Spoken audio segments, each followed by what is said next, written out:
Well, hello, welcome back to a boat called Wanda. It's actually a really nice day today, very different to last weekend with all that wind and rain. So enjoy having a little bit of outdoor time today. So anyway, it's been a good week, got a few things that have arrived. I've got this baby here, which is my chain plates. And as tempted as I am to open this up and take a look at my new toys, I'm going to park it for now, otherwise I'll get distracted. So what I want to focus on is in this box here, which has arrived from hallberg-Rassy. First time I've ordered some parts from them, and what we should find in here would be some new fillers.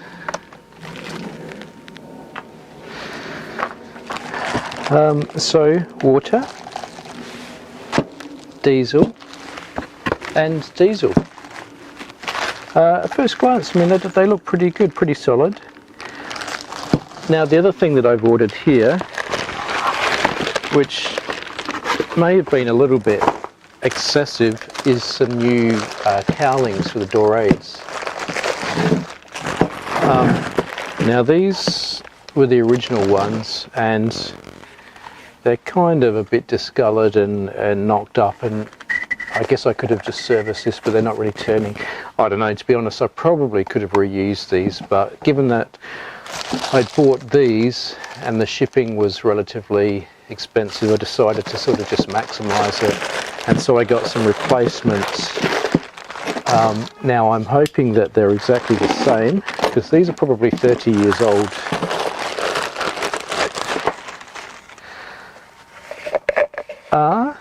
And I think they look like a perfect match. So, new for old. Thanks for all your comments again. I learnt a lot about materials. So consensus is that these are some sort of brass compound, or the original ones are some sort of brass compound, and that's by rubbing back this, I was rubbing back the chrome finish.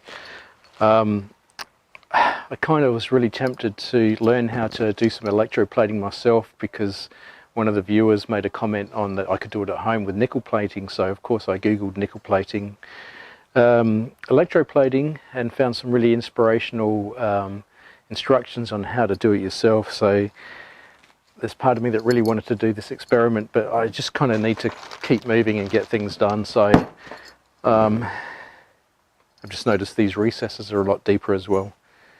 So I'll head up there, I'll get a sanding bit for the drill and just sort of sand out some of that thickened epoxy, make sure these fit in nicely.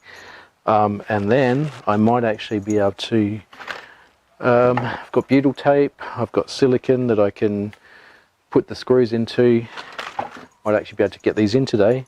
And then I will fit these onto the dorade boxes.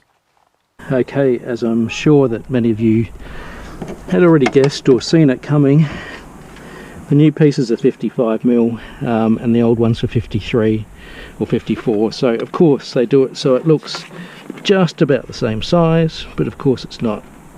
Luckily I've got a 57mm hole saw, so I'm just going to widen this out a little bit.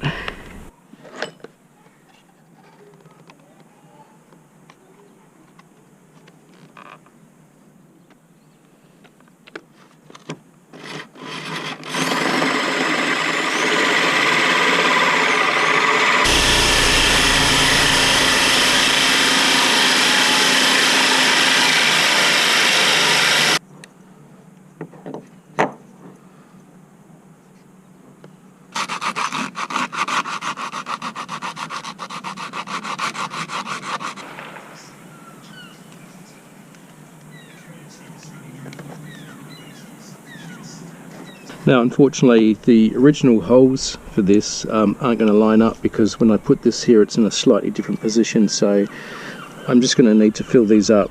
The good thing is they should be covered by that box, so you won't see them. Just need to get something in here to protect the core from getting wet, and I think this will do the job. Okay, so here it is positioned. Look at the upper cabin, and I've just put the housing through from the other side, so I've positioned it here. Drill my pilot holes for the screws.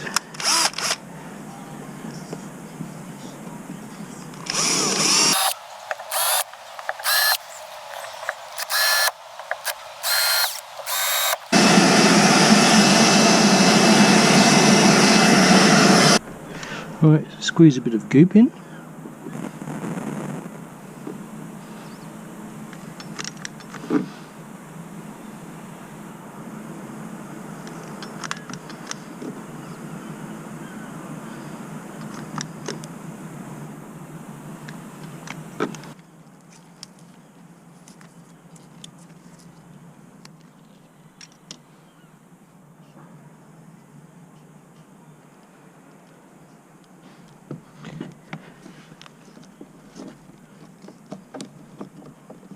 Sit it in there. Oh, help me line it up and position it.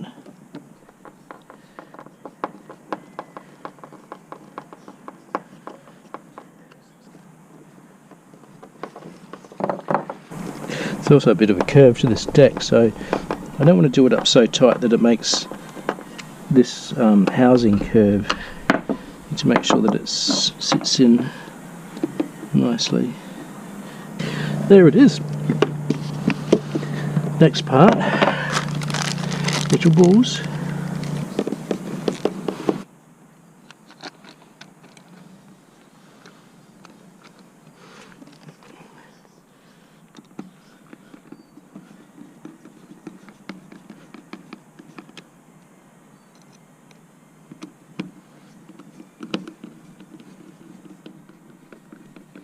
That's better.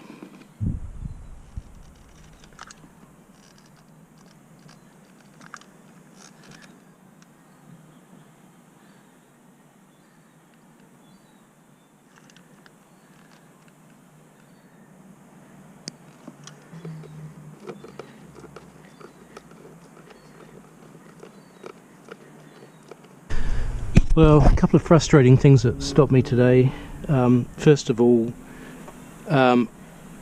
when I tried to put this dorade down, I could feel that it's actually quite twisted, so you really need to sort of force it a little bit to lay flush on the deck, which means you need a really good fastening. So what I had to do, and the other thing is the holes wouldn't line up.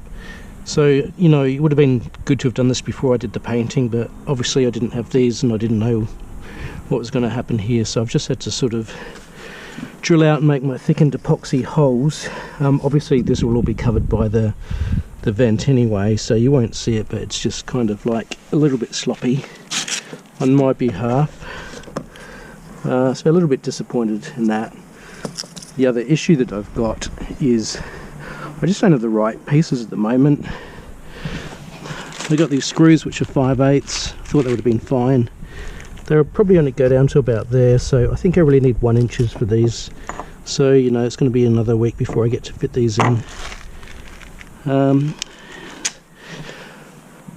Got those done. Oh, and the other thing is on the other air only vent, I'm missing the cap.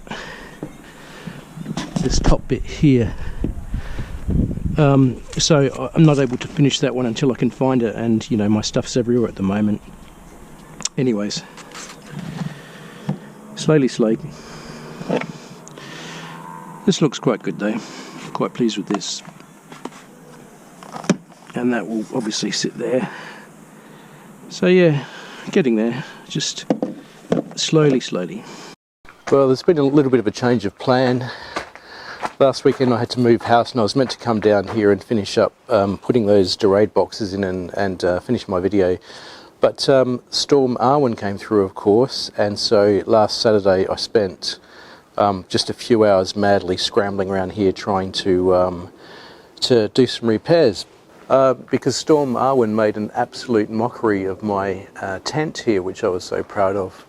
And basically it just came through and all of the eyelets were the point of failure, so it just ripped off through the eyelets, shredded the canvas, and fortunately I was worried that the canvas would have been flogging around on the top sides and marking it, but it didn't. I mean, it was flogging around, it was sort of half undone, and the whole thing was up the top there and falling back. So I just had to sort of tie corner pieces like this.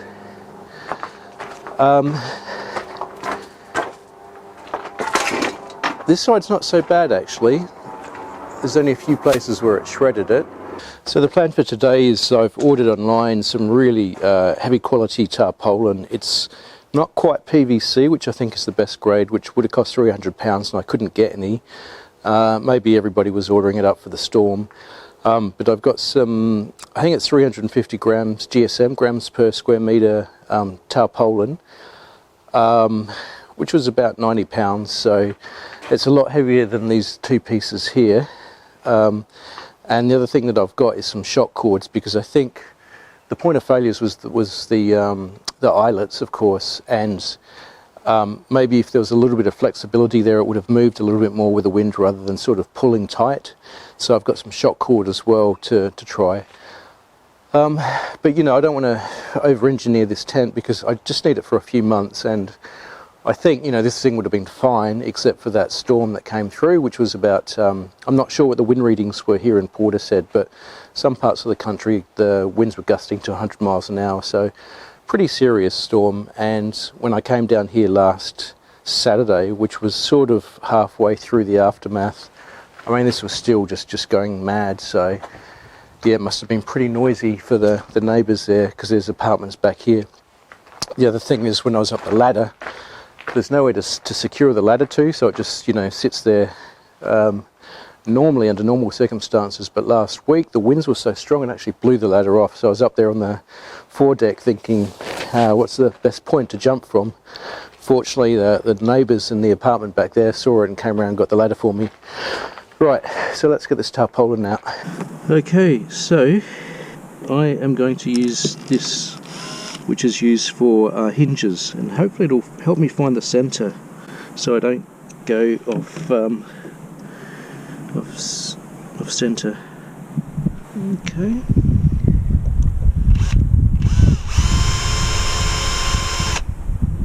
Nice.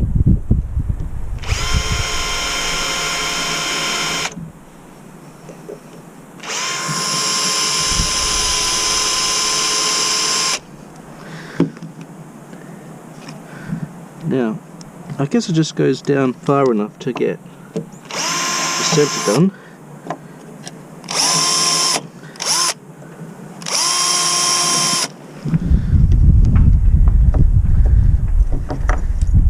Like that.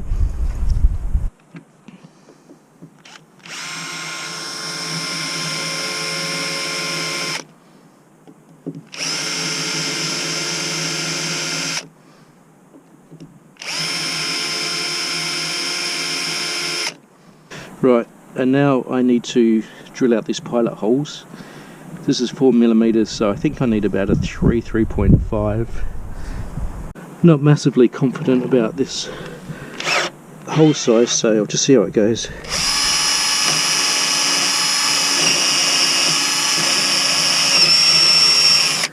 I don't know if that's gone into core. Well, I just tapped that and it seemed okay. So I'll stick to the size. They're quite long.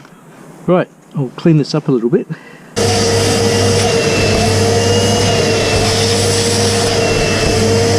Right, so I'm going to bed these in with butyl tape.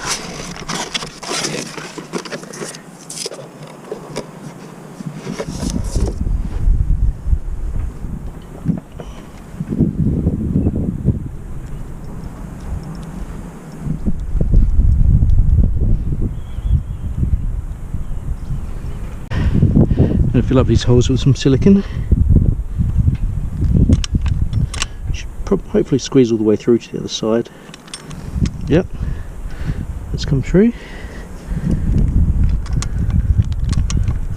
Okay, so now I'm actually going to finish something off. First time in a long time something actually gets to be complete.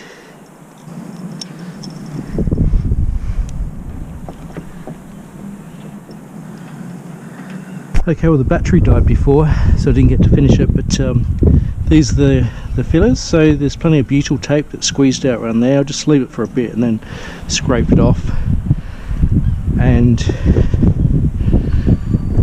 one of these in. There's a little bit of stain around here I need to get rid of, but that's all bedded in nicely. So that looks quite good. My air only vent under there. Tent. Now this is tent version 2. Improvements I've made. No sharp edges along the top. No sharp edges along the side. Some cardboard over the sharp corners. And what I'm going to try this time is actually holding the frame down and then just putting the tarpaulin onto the frame. So let's see how that goes. Right, so here are these, what do they call them? Bull straps, I think. Let's see. To prevent the shock of those big winds. Well, it's dark, it's pretty late. I've been working on this tent for probably about 4 or 5 hours. There's a yellow light up there which is giving me a bit of a weird colour, but at least one side of the boat I've got some light on, and then the other side's completely dark. But anyway, I've got my tent up, so this one's a lot better, the material's a lot stronger. I've used shock cord all the way around, and I'm actually just shock cording all the eyelets to the frame rather than all the way around the boat, so it should be a lot easier to take off and take on as well. So anyway, at least, you know, I've got a couple of my dorade boxes completely done. I've got all my fillers in. It's slow progress, but hopefully I'll pick up the pace. Okay, well, thanks very much for watching, and I'll see you next time.